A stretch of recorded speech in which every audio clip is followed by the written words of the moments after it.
Hello and welcome. I am Ramesh Ramachandran and you're watching a special broadcast here on DD India. And with me is a very special guest, Prime Minister Janeza Janše of Slovenia, to talk about bilateral, regional and global issues of interest or concern to both Ljubljana and New Delhi. Mr. Prime Minister, welcome to DD India. May I wish you a very happy New Year. Thank you, and very happy New Year to you and everybody who is watching your TV. Thank you, Mr. Prime Minister. Now, before I come to bilateral and regional issues, may I start by asking you about the COVID situation in Slovenia? How is Slovenia coping with the pandemic and how is the vaccination coming along? Well, could be better, but also could be worse. We were quite heavily hit with the last wave of pandemic during the last months of last year.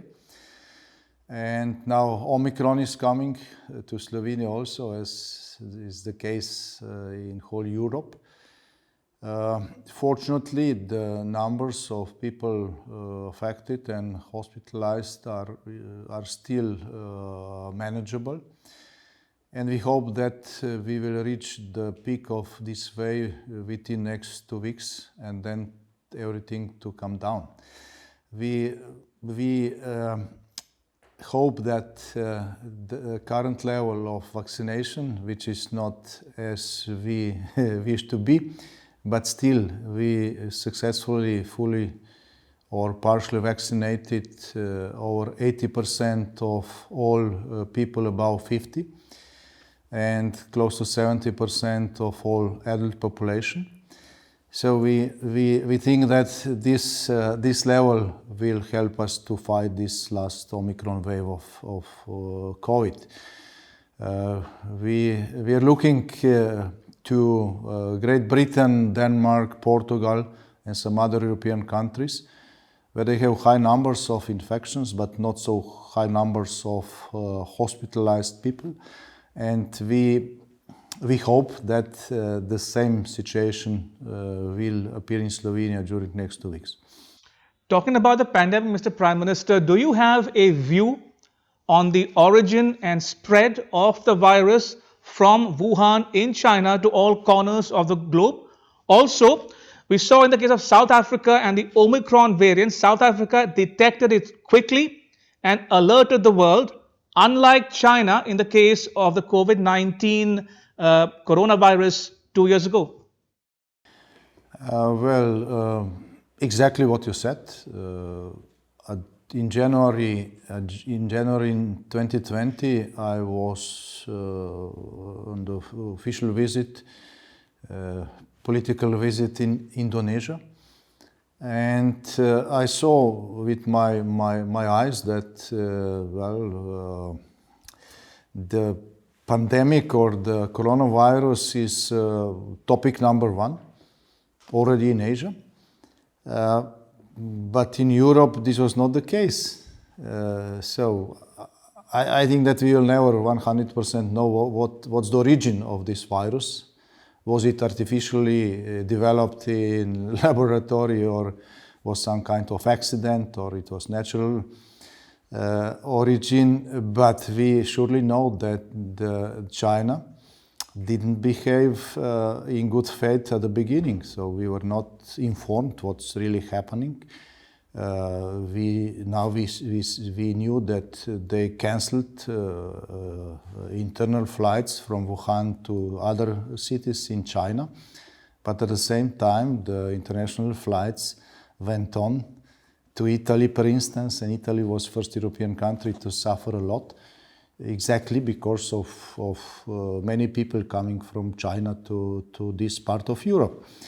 So, and I think that we have to discuss this issue, and we have to make China's authorities accountable.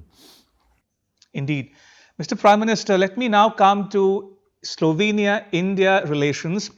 Now, Slovenia and India celebrate the 30th anniversary of establishment of diplomatic relations this year, that's 2022. Now, for the benefit of viewers joining us from Slovenia, India, and around the world, India recognized Slovenia in 1992 and ties were established on 18th May 1992. Now, India's president visited Slovenia in 2019, and from Slovenia, the Prime Minister visited India in 2011 and the Foreign Minister in 2013. And by the way, Mr. Prime Minister, you share your birthday with Prime Minister Modi of India, that's 17th September. Now, how would you describe bilateral ties between India and Slovenia as they exist today and looking ahead as well? Well, I'm really glad that we established our diplomatic relations the same year when Slovenia was recognized as independent country, exactly 30 years ago. We are celebrating this start of heavy weight international recognitions from 1992. And in May there was a peak, and we'll celebrate this peak too. And since establishing official relations between Slovenia and India, our relations have developed every year. And I'm really glad that also during last year, when Slovenia held rotating presidency of the Council of the European Union, we were able to make some progress also on the bilateral relations between the European Union and India. And I remember a very good discussion we had between the European Council and your Prime Minister, Mr. Modi, before Slovenia taking rotating presidency. We realized after frank discussion that we are strategic partners, and that maybe those relations between European Union and India are in current very complicated global situation the most promised across the globe. And whatever we can do as a country to contribute to this situation to be exploited and this goal, our common goals to be fulfilled, we will do our best. Indeed. And talking about bilateral ties, Mr. Prime Minister, I'm told that traditional Indian medicine, also known as Ayurveda, is popular, is an official practice in Slovenia. It's classified as a complementary and alternative medicine practice. I'm curious to understand, do Slovenian people in general, what do they know about India in terms of maybe Indian films or yoga or food or traditional Indian medicine for that matter? All this, I think that knowledge about India in Slovenia is quite high. I think you're the first Asian country regarding the amount of knowledge about any country in the continent, and tens of thousands of my compatriots have already visited India. Ayurveda is very popular here. Also, the Indian cuisine is becoming more and more popular.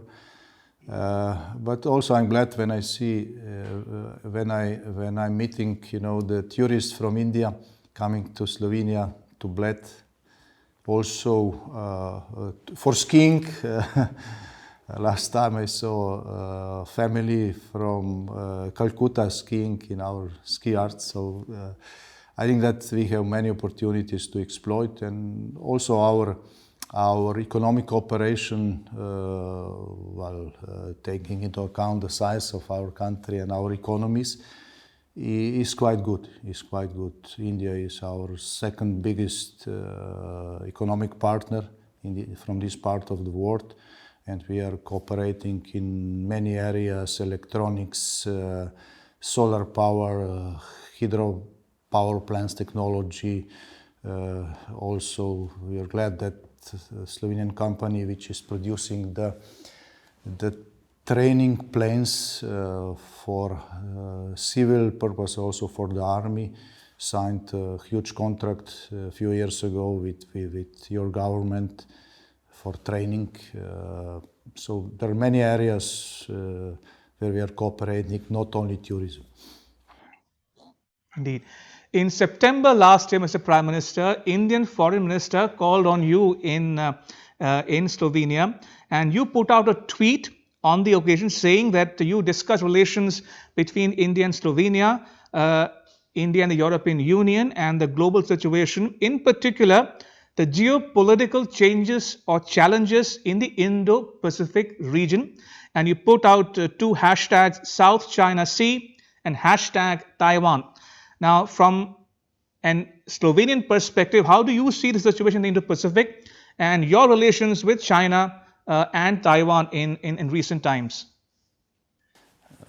Well, very complex question, but I will start with sharing with you my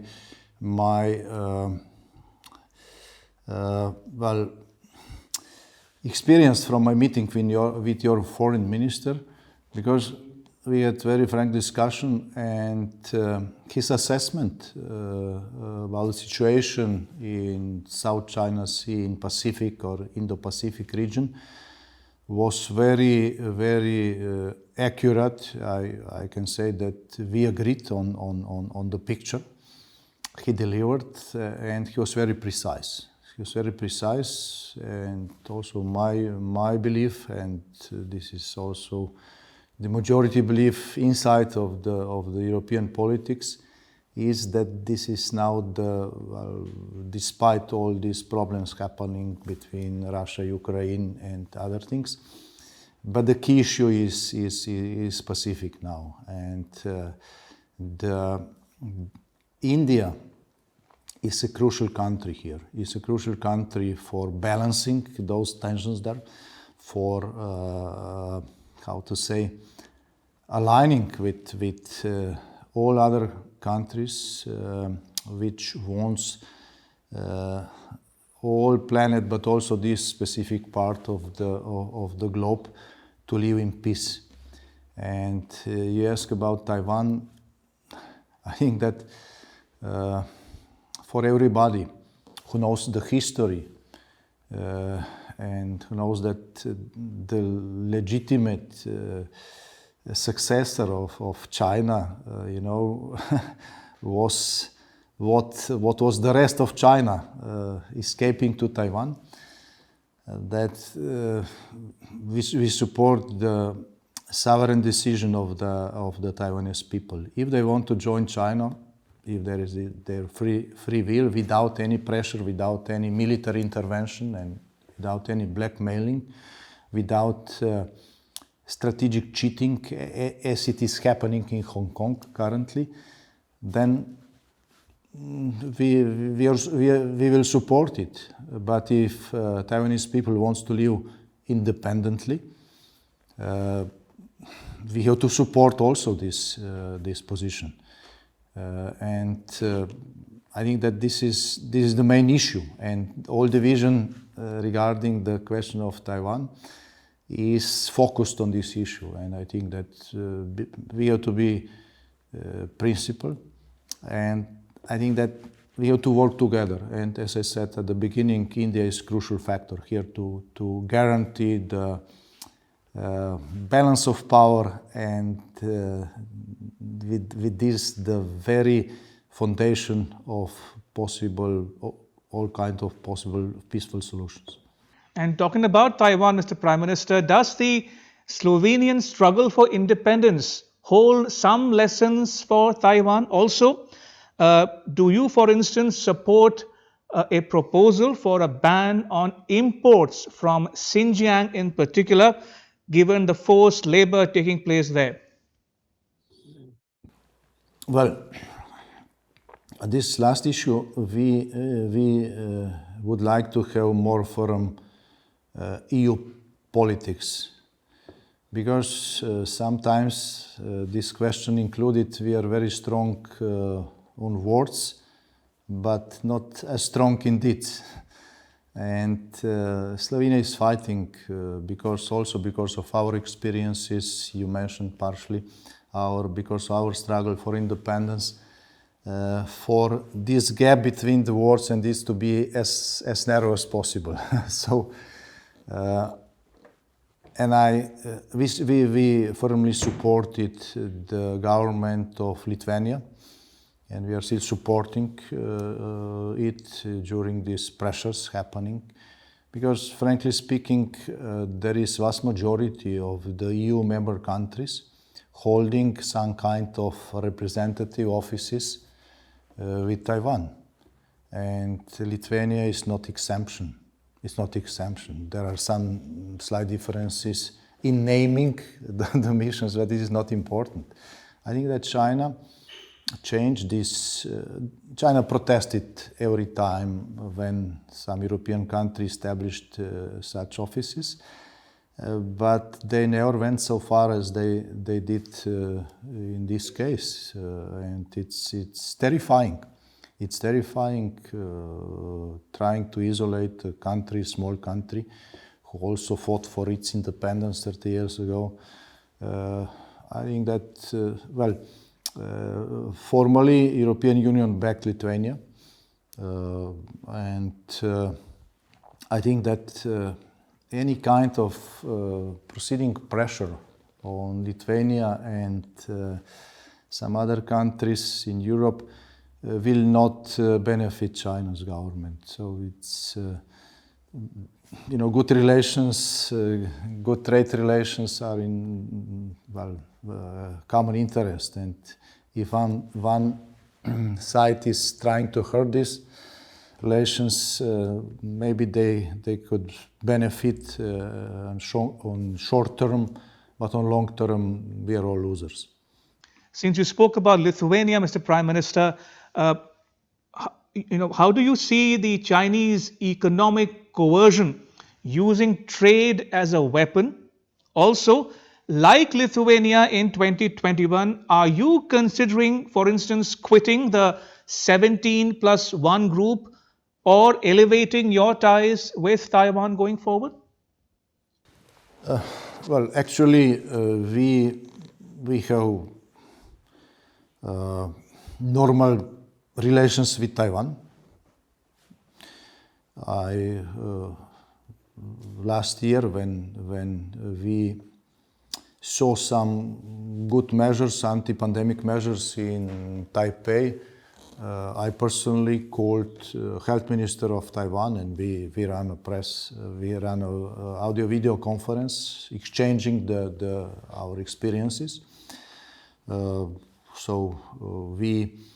And I personally, I think I visited Taiwan 4 or 5 times so far. They are democratic country, and it's difficult to listen a capital with one-party system to lecture about democracy and peace around the world. A country which is democratic and which is respecting all international democratic standards, international law included. So, and it's such a pity that China is opposing the membership of Taiwan in World Health Organization. I think that it's in benefit also of China to have a neighboring country a member of such organization, because we saw exactly in this pandemic situation that virus does know no borders. So as you said, you support Taiwan's inclusion in the World Health Organization. You spoke about how Taiwan is a democracy, unlike China, which has a one-party rule. In that context, do you see yourself elevating your ties with Taiwan going forward, similarly to what, say, Lithuania has done? Actually, we are working on establishing, to exchange the representatives. Of course, this will not be the level. This will not be the level of the embassies. It will be the same level as many of EU member countries already have. And frankly speaking, if we we would had stronger coalitions in former years. I think we would establish such trade representative offices already in the past, because this is of issue of common benefit. And it's also when I'm speaking with our businessmen who are making trade with Taiwan, they told me that, okay, we are making trade with Taiwan, but those companies from Taiwan, they're also making trade with mainland China. So it's, and they're doing this between themselves. At the same time, they're opposing, the same relations between Taiwan and other countries, which is ridiculous. Let me now come to the other issues confronting Slovenia in general and Europe in particular. That's the situation at the border between Poland and Belarus, the border or the migrant crisis, number one. And number two, the EU-Russia tensions over Ukraine. Now, would you welcome or favor direct US-Russia talks? And where do you see or want to see Ukraine in the NATO or as a buffer between the two parties, so to speak? When we are speaking about the Ukraine, we are speaking about a sovereign country of 40 million people. We are speaking about the country which has suffered a lot. The heaviest suffering happened during the Soviet time, when Ukraine was ruled by brutal communist regime, and millions of people, starved to death or were killed.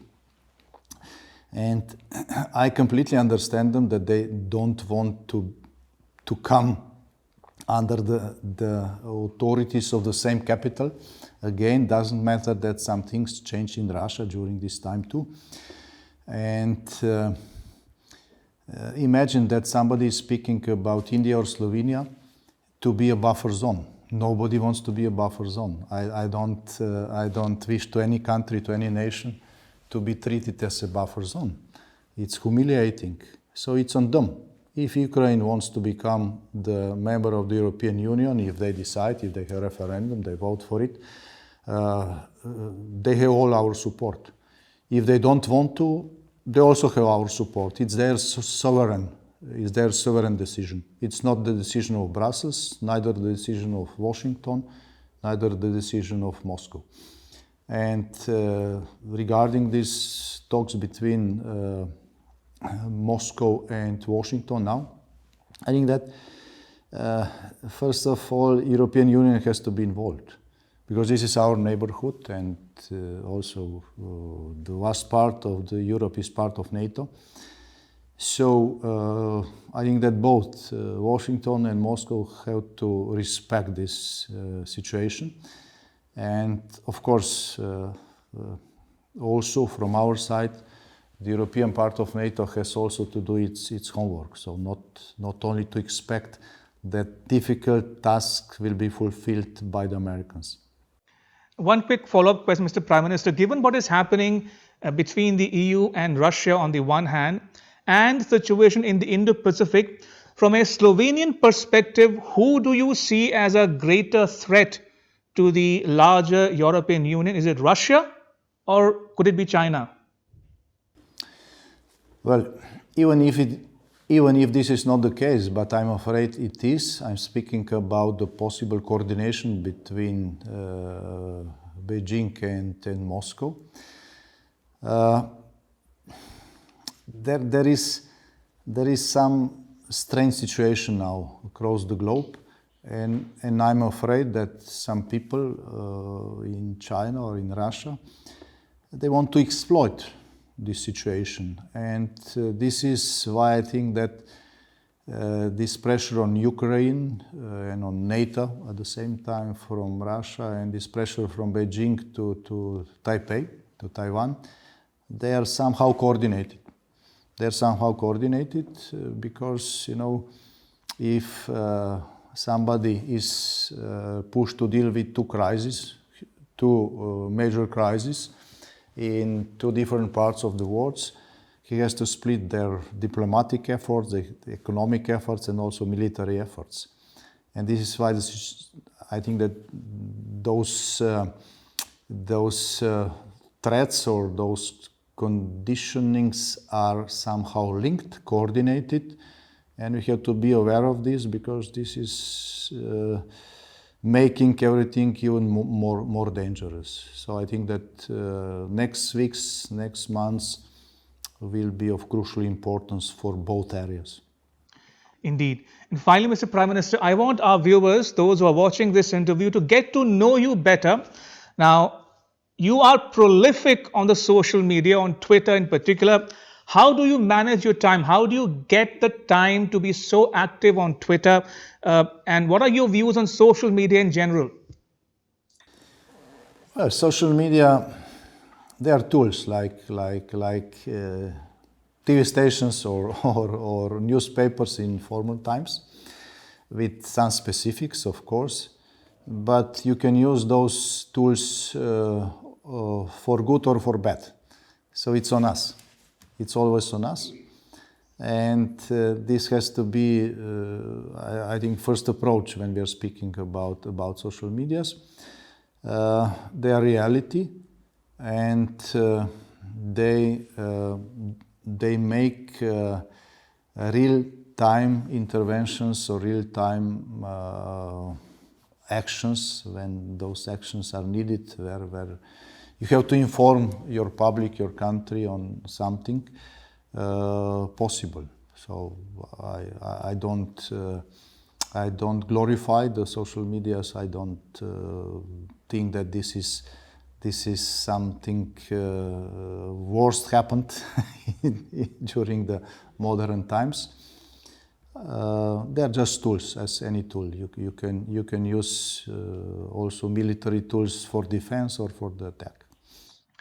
Mr. Prime Minister, now the mountains brought you and your wife together, but at the same time, I want you to tell our viewers about the story behind the lost engagement ring. How did you learn this? Well, you could put it to good research, I guess. Yeah, you did very deep research, so congratulations. Yeah, well, this was something which almost changed my life.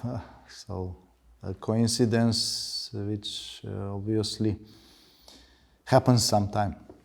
So she lost somewhere, she didn't knew where, the engaged ring, and after months, somewhere in the wild, when we parked the car, I found it. So fantastic.